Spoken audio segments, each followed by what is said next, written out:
We are very, very, very honored to have here. We have Dr. Charisse Burden-Stelly, who's an assistant professor of Africana Studies and Political Science at Carleton College and a visiting scholar with the Race and Capitalism Project at the University of Chicago. The Maroons, I believe, but I don't know, they don't care about sports there. And, of course, very honored to have back with us Jacquie Luqman, the Jacquie Luqman, editor-in-chief of Luqman Nation, and of course, co-host of By Any Means Necessary. Thank you both so much for being with us here on the show. Thank you. Thank you for having us. No, literally and truly, the pleasure is all ours, and I really appreciate it. So I just want to start here with a clip, maybe to get your responses to frame it. I mean, I think there's a lot that can be said about black faces in high places, about substance, about rhetoric.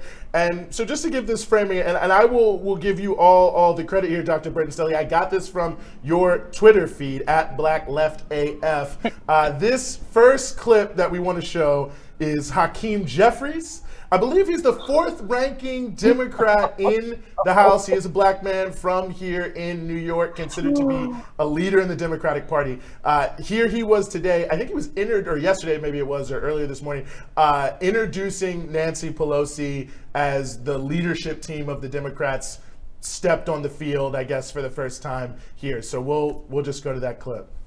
A voice for the voiceless, a defender of the disenfranchised, a legendary legislator, a notorious negotiator, and a powerful, profound, prophetic, principled public servant, Speaker Nancy Pelosi. I guess maybe he just learned what alliteration was there, too. Again, Hakeem Jeffries. Since I got it from your Twitter feed, I will start with you, Dr. Burden-Stelly. Your just initial thoughts on what that means about the state of our politics. I guess my first question is, if Nancy Pelosi was so prophetic, how did she not foresee the calamity that ultimately befell the Democratic Party when they were supposed to take the House, or they were supposed to take the Senate?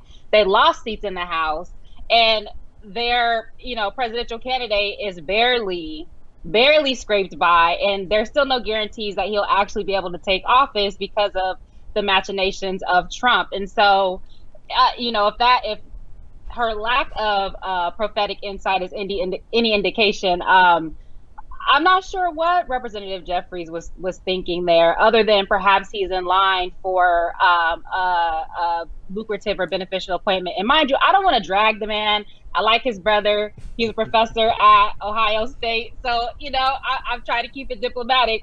But I think that kind of misrepresentation and misrecognition of people like Pelosi does no favors for black, oppressed, and poor people. She's absolutely not a friend of the people. She's absolutely, she's certainly not, a champion of the people. And so,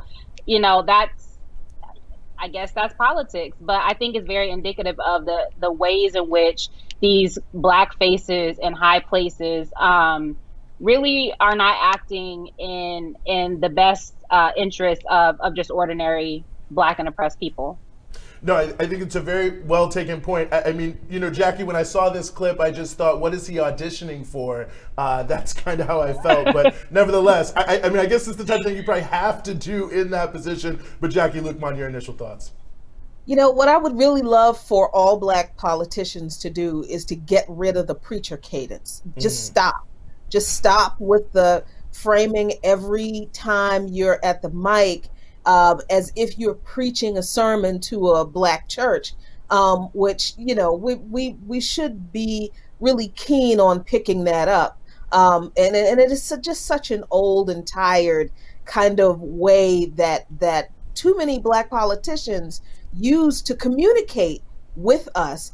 And it's done in place of, it's like they do it because they think we're comfortable with it, right? It's how they connect with us. But you can't connect with us when you're talking about somebody who doesn't connect with us, doesn't care about us, doesn't do anything for us. And you're standing there saying all these things about this person. And people are, black folks are like, who is he talking about? Who is how is she, all of these things, when we've seen the way she is treated the more progressive members of the Democratic Party in Congress. And, it just really causes Black people in particular, and I'm sure other poor and oppressed people, to have that much less trust for politicians when you can so easily get in front of a camera and just I don't want to say lie, but embellish somebody's record. For what purpose? It doesn't benefit us. It doesn't benefit her. She's not hurting for any attention. It certainly doesn't benefit him. So why do it? Why dance? Why do the tap dance?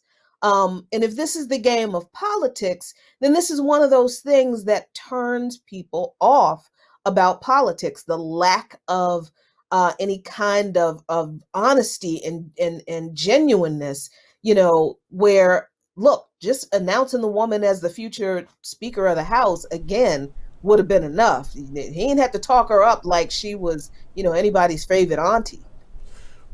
I mean, I think it's an extraordinarily good point. I'm with you. Let me actually just ask you this quick follow-up, Jacquie, because I'm honing in on the first thing you said about the preacher cadence. I do think that's important because it feels to me that is always a big part of the smoke screen that is thrown out there in terms of you should connect with us. Yeah, I mean, and I have to be honest with you. I picked up on it during the Obama administration. And when he was running for office, I noticed, back in 2006, I guess, when he would speak to people in like Iowa, he spoke one way. And he talked about policy. He talked about issues and things that they were concerned with. But when he spoke to Black people, he sounded like a preacher. And it was all respectability politics. It was all pull your pants up, behave yourselves, stop committing crime, don't finger wagging. And, very much in that preacher wagging preacher kind of cadence. And that was the only level on which Barack Obama connected to Black voters.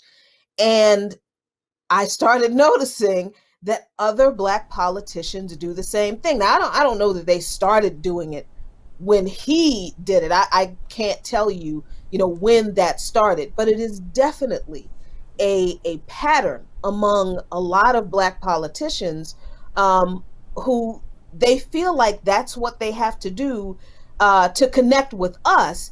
But I also feel like that's what they have to do to show the political establishment that they really don't take us seriously.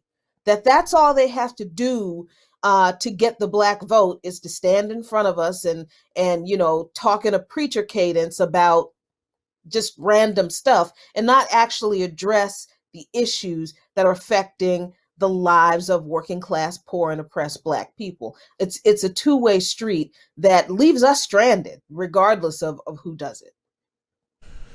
Yeah, I think that's 100% the case. And Dr. Burden-Stelly, I'm certainly curious your thoughts on this. It's Hillary Clinton with the hot sauce, it's the preacher cadence, it's people playing dominoes. And you put it in the context of where we are right now, where they're actually about to go on vacation, Congress, next week, with 1 million people just about filing for unemployment, obviously poverty being just unconscionably high. All of that is disproportionately worse amongst Black working class and poor people. And it just seems, it seems so obvious to me, the difference between rhetoric and reality, but I sometimes think, am I too much in a bubble to really see what's going on here? Yeah, you forgot Kamala Harris and Tim's, by the way. Right. That was apparently that was especially significant. But essentially what, to Jackie's point, essentially what it's saying is that all Black people need is style. We don't need any substance. Like, we don't have any policy issues. There's nothing that we care about. There's no sort of economic or social policies that need be addressed when speaking to Black people, and specifically Black and working class people. You can simply say things that rhyme, sing a little Al Green, do a little bit of, a few dance moves, and that certainly is going to be just enough. And it showed that, coupled with the ways that we have really conflated voting and democracy, whereby we completely disregard all the protests that are happening in the streets, all of the mutual aid that's happening as a viable form of politics. And so it just shows that we don't take Black people seriously as political actors. All we take seriously is this kind of sort of pseudo patronage politics where, politicians seek to kind of whip up votes, but they really don't take us seriously, whereby they have to deliver anything substantive or deliver anything that actually improves the structural and material conditions of Black people. And I think that the more both parties continue to treat Black voters as insignificant, the more viable a third party option will become. You know, the first thing I thought of when I watched this clip was, are we going to start seeing liberals pumping out some like Notorious Nancy shirts or something? I mean, it's ridiculous how our community is expected to be okay with just, these mere symbols and these mere just little homages to Black culture. But when it comes to real policy and our Black politicians really talking about the needs of poor and working class Black Americans, it's nowhere to be found, really, at least in the mainstream or at least in the Democratic establishment as we see it. Now, I want to introduce a clip that we spoke about last week. We didn't show it, but I mean, it was just too ridiculous and frankly offensive, I think, to the Black left. Last week, we talked about it, this clip of Representative Jim Clyburn talking about his take on Black radicals and Black socialists. So let's throw it to that. Of any Black people that I've been with in politics who are comfortable with socialism. I mean, there you go. I guess none of us here exist, right? Dr. Charisse, Burden-Stelly, I wanted to throw a question to you because I thought it was really funny this week on a podcast. I heard you call him Cly Bum, and I thought that was just the perfect nickname, and I don't want to call him by his real name anymore moving forward. But really, is this a deliberate attempt to just deny this obvious growing radicalism in the Black community, you know, in a time of the largest uprising, this mass movement demanding justice for racist police killings, demanding a real just the end of this impunity that we see for these cops that come into our communities and kill our people with just no recourse. So what do you think about this? Is this some sort of way to just totally erase not only this movement, but also the Black radical tradition? Yeah, it was astonishing to me that, you know, Black socialists are basically Bigfoot to our friend Clyburn, right? He's never met one, he's never seen one, and so it's actually really, really quite absurd and really quite disrespectful to the fact that more and more people are, if not advocating socialism outright, are advocating policies from from healthcare for all to defund the police. These are policies that they're definitely if not directly socialist, they're definitely redistributed. And if we take some of those exit polls seriously, people really are much more open to socialism than perhaps in decades past. And I think they're certainly more open to socialist or socialist adjacent policies than to the barbaric exploitation that's happening currently. And so for Clyburn to completely dismiss and to completely erase all of the hard work that Black and other socialists are doing on the ground through things like mutual aid, through even organizing consciousness to get the vote out, all of the things that these Black and socialists of color are doing, is to say that doesn't matter or that they don't exist, I think is absolutely absurd. And then what it does is it makes it seem as if only the corporatist politics, only the ruling class politics, only the petty bourgeois Black capitalist politics are viable or relevant. And as we know, those are all dead ends. They have not worked for improving the structural and material conditions of Black folks, and they will not work in the future. And so Clyburn, not unlike Jeffries, is obviously angling for some sort of political position and saying those sorts of things, because certainly he can't believe it. He was alive. He's rather old. He was alive during the 60s and 70s, I imagine, when Black socialists abounded. So it's complete bad faith. Right, for sure. I guess he forgot about the Black Panthers and all of the other most influential, notable, monumental leaders of the civil rights struggle and of the Black Power movement of his day, right? Dr. Jacquie Luqman, I would love to throw the same question at you. Is this just some blatant attempt to just erase this growing tide of radicalism in the Black community? You know, I'm trying not to cuss. I've been doing pretty good. Well, we won't get kicked off the air, so do what you got to do. The internet, anything goes. Struggle. But, you know, Clyburn is the type of Black misleadership class representative who gives the older generation of folks in the struggle that bad reputation that they have, where younger folks in the struggle just honestly do not want to mess with them because they've lost their mind. They've taken the check, they've gotten comfortable, and they've lost their mind. You know, this man, it's not that he didn't remember like the Black Panther Party and Kwame Ture and Martin Luther King Jr., who absolutely advocated for redistributive policies, and Ella Baker and others. He pretty much hates them. And I just really believe that is true. There is no way that he can sit there, as old as he is, and say that he doesn't know any Black socialists, he doesn't know any Black people who believe in socialism, when even if it were true that, you know, he's not talking about those folks in the radical struggle who weren't all, you know, quote unquote radical, I suppose, since people don't really like that word. He does know plenty of Black people who want, like Dr. Burden-Stelly said, who want Medicare for all, who want student debt to be greatly reduced, if not completely eliminated, who want affordable housing for all, who want a living wage, who want economic redistribution of wealth from the top 1% to everybody else, because all our money was taken from the top 1%.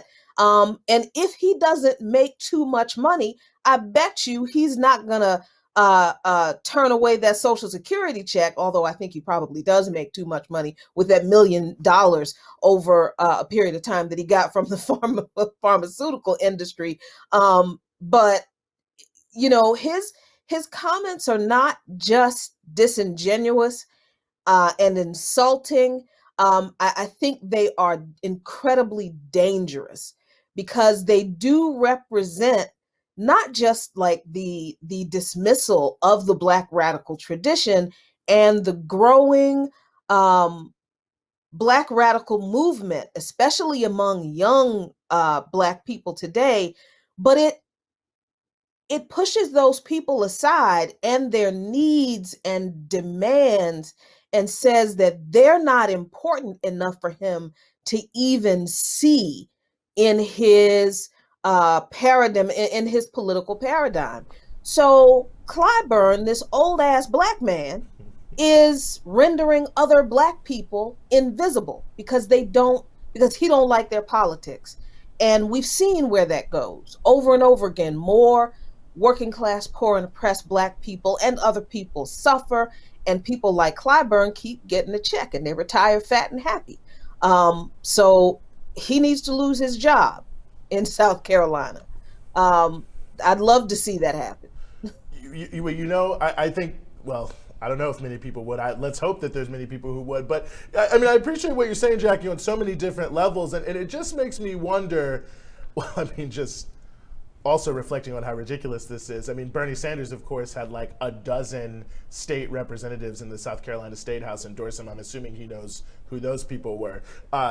Cleve Sellers. Anyway, I don't want to go on and on, but it's so easily and transparently pushed aside that it just seems so ridiculous. But I mean, you know, he's not expecting to be fact checked by CNN or whatever it is, so I get it. But it does make me wonder, you know, to what extent are people really starting to maybe see that, or at what stage is diminishing returns starting to set in on this kind of politics? I mean, you know, I mentioned this briefly last week. I've done more research on this, and I've mentioned it on the Punch Out, our podcast, 5 p.m. Eastern, Spotify, Apple Music, SoundCloud, and others. But it's this issue of who didn't vote, or maybe another way to put it, the places where Joe Biden got fewer votes than Hillary Clinton. And let me just read some of these off for y'all to hear. So Detroit, Philadelphia, all the majority black wards of Milwaukee, every majority black county in North Carolina and Arkansas, all but 3 majority black counties in South Carolina,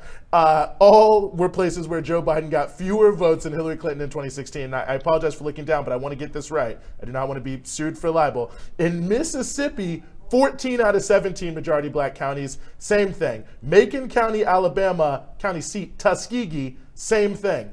All over Chicago's South Side, the 9th, 15th, 16th, and 17th wards, same thing. That, I mean, I'll turn this to you first, Dr. Burden-Stelly. I mean, that to me sounds like the heart and soul of Black America. Motown, Philadelphia Soul, Tuskegee Institute, and somehow in all those places, fewer people voted for Joe Biden and Hillary Clinton, and people are like, oh, but black people love the Democratic Party. Let me just stop there. I think that what's also important is that in many of these, the cities that you mentioned, many of which have black mayors who were repressing and attacking these voters, these constituents throughout the summer as they were protesting, right? And so these people whose names were circulating for either first for a potential vice presidency and then for positions in Biden's cabinet, these were people who really turned to law and order and handled young people, black people, people who had borne the brunt of the economic downturn precipitated by coronavirus. They were being brutalized. And so it makes absolute and complete sense that the popularity of the Democratic Party would absolutely diminish in this election, not least because people see that, you know, the hatred of the working class and poor people, specifically black working class and poor people, is a bipartisan affair. Moreover, Joe Biden didn't really run a campaign other than, you know, not being Trump. So again, it just shows a sort of a bad faith on his part that we are in economic dire straits. Millions of people are about to be evicted. Millions of people have lost their jobs. That $1,200 has run out months and months and months ago. And yet Joe Biden has the audacity to run a campaign where he offers no viable solutions. And, you know, even as he's planning this transition team, there's very little that has changed from his position. His position has not changed substantively from Trump's position, other than the fact that he's just not so crass, right? He's just politely sort of oppressive. And so all of that to say, Black people in these places are absolutely engaging in politics, but they understand that casting a vote is only one means of engaging in the political commons. And moreover, withholding that vote is actually a political act. And so I think that needs to be taken seriously. The other thing that I'll say is that this whole discourse of, you know, Black people saving America through voting, the other side to that is, you know, that Black voters are costing the Democratic Party something through their radicalism, right? Through their demand to defund the police, through their demand for basic economic redistribution, all the things that Jacquie mentioned. And so that's the other side to the narrative, that the good Black people are saving America. And therefore, the Black people who are in the streets demanding actual material concessions and actual sort of material benefits those are the bad people, right? Those are the people that need to be discounted, discredited, and who are actually undermining democracy and not contributing to it. Jacquie, Luqman, your thoughts? Yeah, I mean, every time I hear people say things like, "Oh, black people saved America," I'm like, saved America from what? Itself? I like that makes it that's like that to me. That's like saying a spousal abuse victim has saved her abuser from going to prison for abusing her. That's not like something that you congratulate people on. That's and the crazy thing is, when people say this thing about black people saving America from itself over and over again, usually when people are like the hero, they get something, right? They get a medal, they get a parade, they get something. We ain't got nothing. We have gotten nothing. We have gotten what we have, which are these really bad people who are just literally black faces in high places in this capitalist, imperialist, white supremacist regime, because that's what it is. And they're there to prop up this idea that they are representing the participation of black people in democracy, but we don't have a democracy. There was no way black people could save a democracy when millions, more than 30 million black people, mostly black people, have been purged from voter rolls since 2013, and the Democrats have done little to anything to get those people reinstated, to get their right to vote reinstated. But at the same time, the same Democratic Party comes along and says, "Oh, black people, you have to save us from Donald Trump." Well, who's going to save us from y'all? Seriously, who's going to save black people who want to vote for the Green Party from the Democratic Party suing to kick the Green Party off the ballot in 2 states? I mean, so this first of all, this idea that we have a democracy in this country is a blatant lie, and we need to be honest about that. I'm wondering when somebody is going to come and invade the United States for the fraudulent election that we just had, since that's what we do to every other country. We claim that their elections are fraudulent, and we go send the damn Marines in there and depose people. I'm waiting, for that, first of all. And second, we can't save a system that was not designed for us to even participate in. So, I understand that the exercise in voting, sure, it's important. But I think we have reached a point as a people, more and more of us, especially the young generation, have reached a point in our political history in this country where we're realizing if we're going to participate in this venture, we are going to get something out of it. And that means we're not going to participate by your rules. I think you're exactly right, Jacquie. It makes me question, what is a democracy when we saw in 2016 Hillary winning 3 million more votes in the popular vote, but still winning, still losing the election, of course. And Democrats want to blame everyone, Russia, progressives, anyone to their left, of course, any other foreign country, whatever, instead of really looking at themselves and looking at the policies that they put forward and really thinking, why don't people want to vote for us? Why do we see nearly half of eligible voters in this country not turn out in what we're told is the biggest election of our lifetimes, right? I want to move to talking about what a Biden presidency or what the Biden administration is shaping up to look like, because of course that's all we're hearing about, and what's so important for us to pay attention to, of course, his transit team picks, his potential picks for his cabinet. We're seeing he is looking to Rahm Emanuel to head up the Department of Transportation. Of course, Rahm Emanuel, who famously covered up the murder of Laquan McDonald in Chicago, pushed gentrification in that city, city, you know, known as Mayor 1%. And in Obama's recently released memoir, all these excerpts going viral, you know, all over Twitter and the internet, he was quote unquote obsessed with the White House's daily kill list. So really just looking to see this continuity, I'm sorry, of Biden to Obama to Biden, and really pushing a really just outright right-wing agenda, especially when we're talking about foreign policy. So what do you think that we can expect from figures like Rahm Emanuel in Biden's potential cabinet picks? What did he do in Chicago? What did Rahm Emanuel do in Chicago with the public schools? What did he do that he's the privatization king? Most Democrats are. I mean, let's be very clear. There's a reason people in Chicago hate Rahm Emanuel. So what we can expect from any position Rahm Emanuel is in is for more people around the country to hate Rahm Emanuel.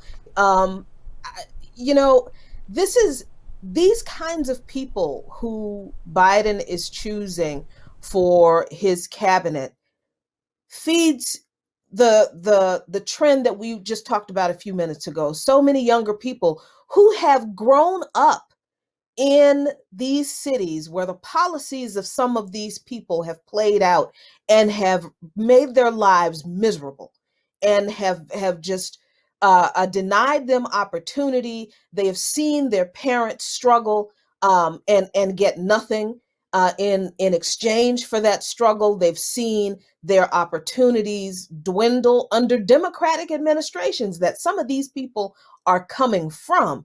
And they're looking at this and they're saying, but we told you how horrible people like Rahm Emanuel was back then, during the Obama administration. We told you how horrible these people were then, and you are going to elevate them to a position of national authority in your administration.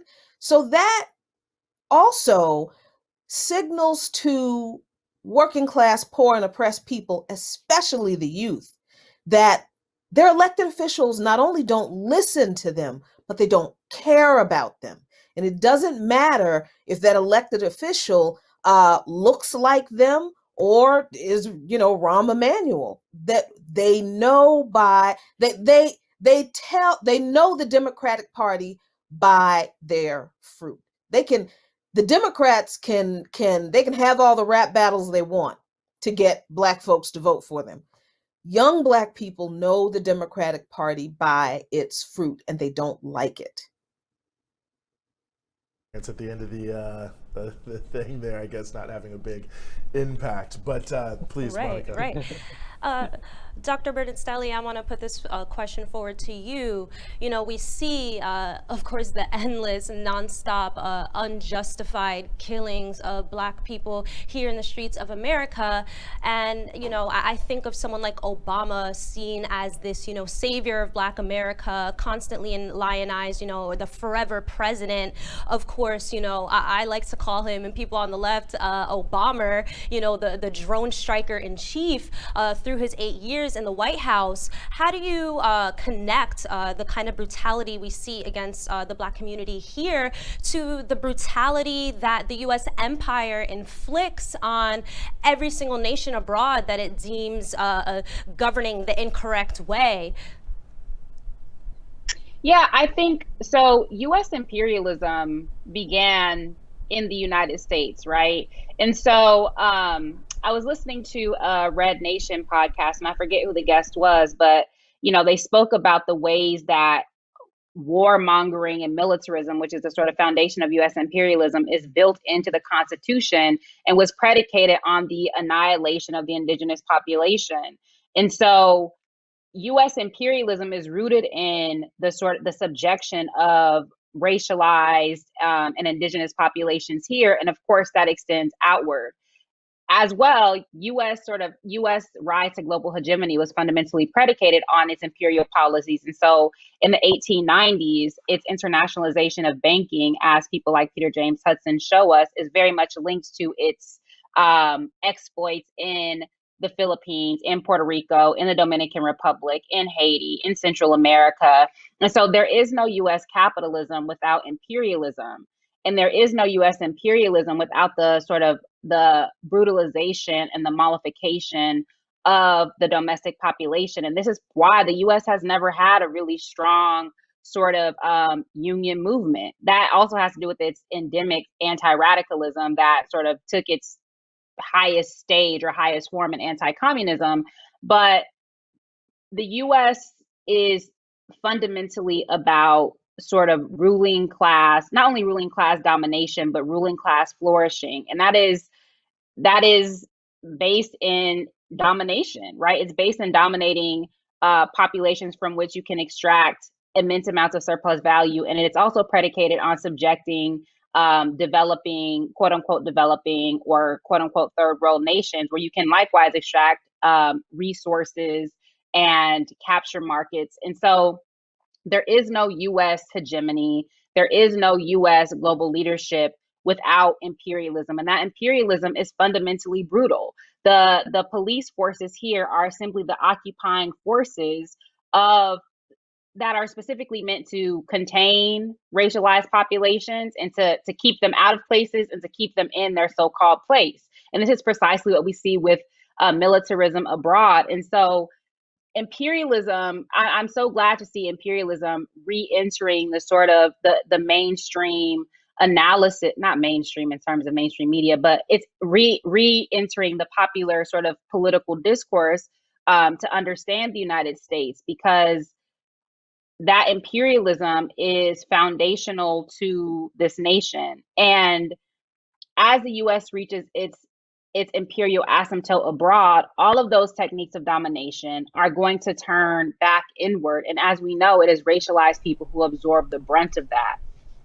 No, absolutely. And if you're just tuning in, that was Dr. Charisse Burden-Stelly. We're also joined here by Jacquie Luqman on Breakthrough Live. So if you just tuned in, or if for whatever reason you didn't do this earlier, please hit that share button, share with whoever is following you all the great things that our guests are saying. Maybe we're saying great things too, but nevertheless, they are definitely saying great things. So please share right now, YouTube, Twitter, wherever you may be, Instagram, so everyone can get a chance to get some of this knowledge. And you know, I want to ask you a follow-up question, Dr. Burden-Stelly, to that, because it's something that I think is extraordinarily interesting to me, well, it is interesting, but maybe trying to connect two pieces of the conversation. It seems to me that there is a connection between the ascension of let's say the Hakeem Jeffries of the world and others into the highest heights, Barack Obama, of course, of the Democratic Party, of the institutional situation, and the decline in at least some anti-war consciousness, certainly within the mainstream politics, because that was for so long the provenance of, say, the CBC, the so-called conscience of the Congress. Think about Ron Dellums being against the B-2 bomber and on and on. I mean, it really does seem that, maybe I'm reaching here, maybe that's what I'm asking you to address or fact check me, but it does seem like there is something of a, you start to lose one and you start to lose the other kind of reality there. Yeah, I mean, I think that they're actually mutually constitutive. I think that as you crush the anti-war movement, you begin to promote or to position particular racialized folks who can then step in and be the spokespeople of, you know, they can be the spokespersons for Black people, or they can be the ones to articulate what the Black agenda is. And then likewise, as you move more of these, you know, Black elites or Black petty bourgeois politicians into positions of power, then you likewise can legitimate crushing popular movements like the anti-war movement. And so I think that these things are absolutely related. And we need to keep in mind the American of African American. Many of these Black folks who are in Congress and who are in positions like state positions of power very much believe in the U.S. imperial project, and they're absolutely capitalist, like to the bone and to the core. If we see anything from Joe Biden's cabinet, we see the ways in which he's prioritizing corporate Negroes who, you know, who basically the only thing diverse about them is their skin color. They have the exact same politics. They have the exact same goals. They're hawkish. They are, they're proponents of financial capitalism. They're very, very hostile to popular movements, not least the anti-war movement. And so I see, the decline of the anti-war movement on the one hand, and the sort of reinscription of Black faces in high places, as we've been talking about it. I think that these things need to be understood together, absolutely. Yeah, Jacquie, I think on that point, and certainly some people who know Jacquie Luqman also know you through your work for the Black Alliance for Peace. I mean, it also does feel that, and you tell me if I'm wrong, that there is also, when we talk about this sort of issue of radicalism, and we've talked about it, and I think Dr. Burden-Stelly put it correctly, imperialism sort of coming back into the framework, it does feel that that is a piece of this radicalization that we've seen that's also been kind of maybe laid low a little bit. I mean, we hear a lot about, young people are for Medicare for all, but maybe less about the fact that many more people are for Palestine.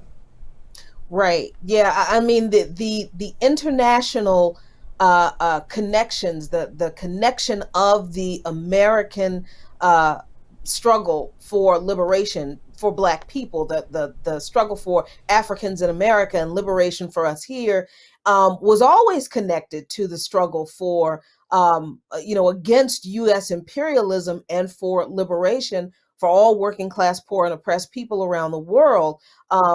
All of our elders, all of our elders in the struggle were clear on the international connections between our struggle and the struggle of the people that the U.S. empire oppresses.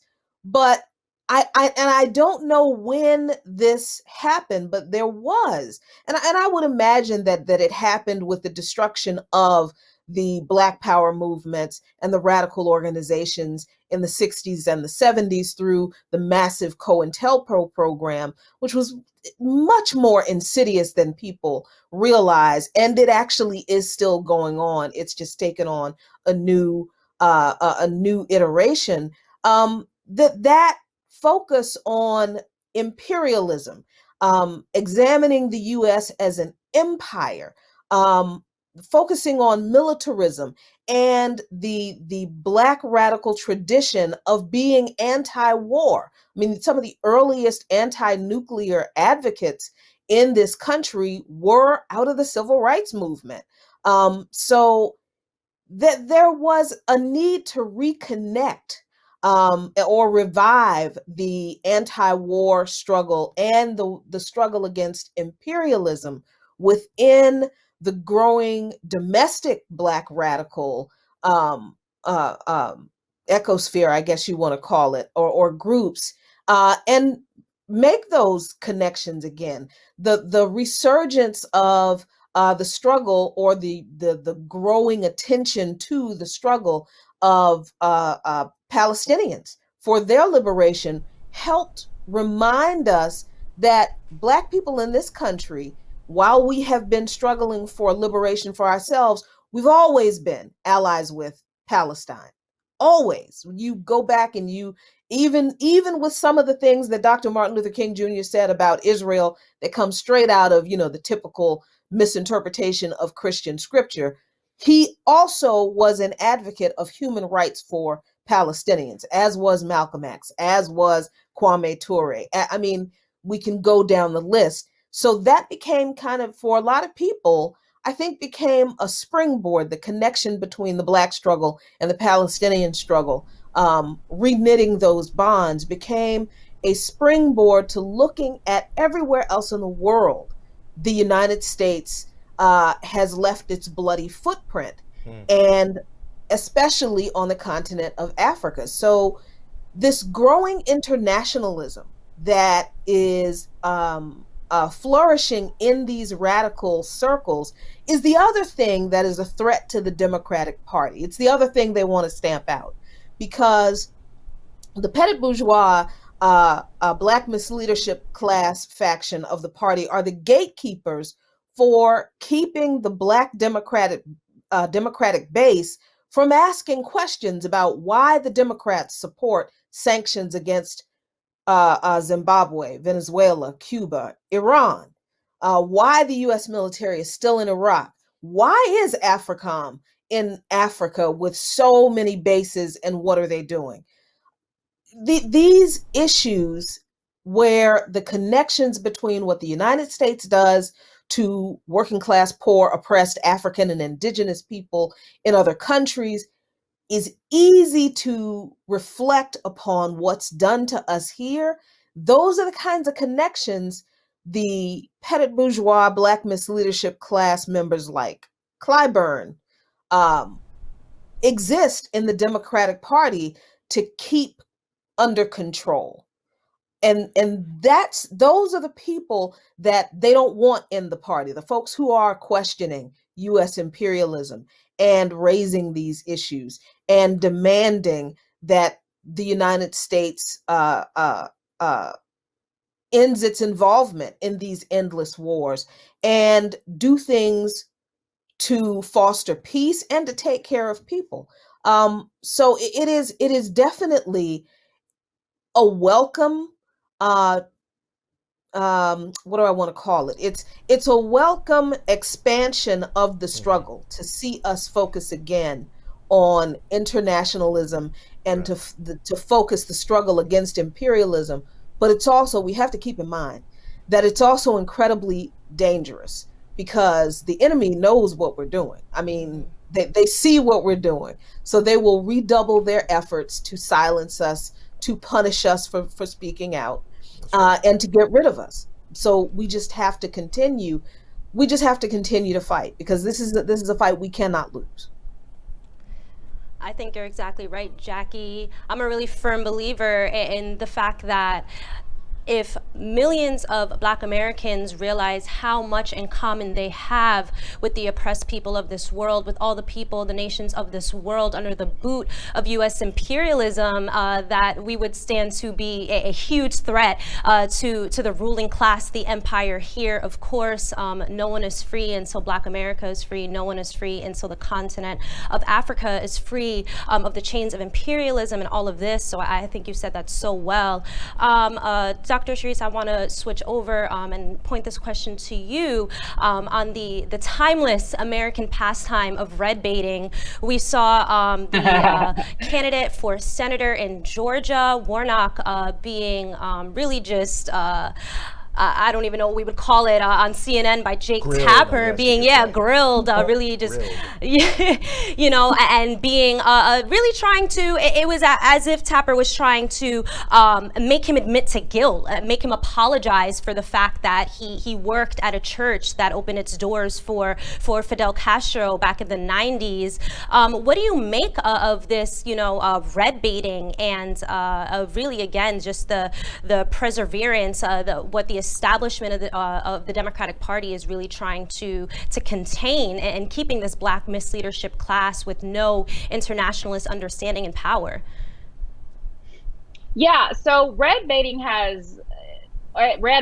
but anti-radicalism in general, and specifically anti-communism at a particular historical moment, has always been a way to articulate anti-Blackness without using the N-word or without sort of being so overtly anti-Black, right? And so one of the ways in which Black, you know, the Black movements, for example, during the Cold War were suppressed was by jailing, harassing, repressing, and deporting Black radicals who were demanding fundamental redistribution and fundamental transformation. So people like Paul Robeson, Claudia Jones, Ben Davis, even Langston Hughes, and then a number of people, because of red baiting and because of McCarthyism, leaped to the right, you know, and took on this sort of Black Cold War liberalism. And so there's a way in which, so with the case of Warnock, it's interesting because Marco Rubio said, you know,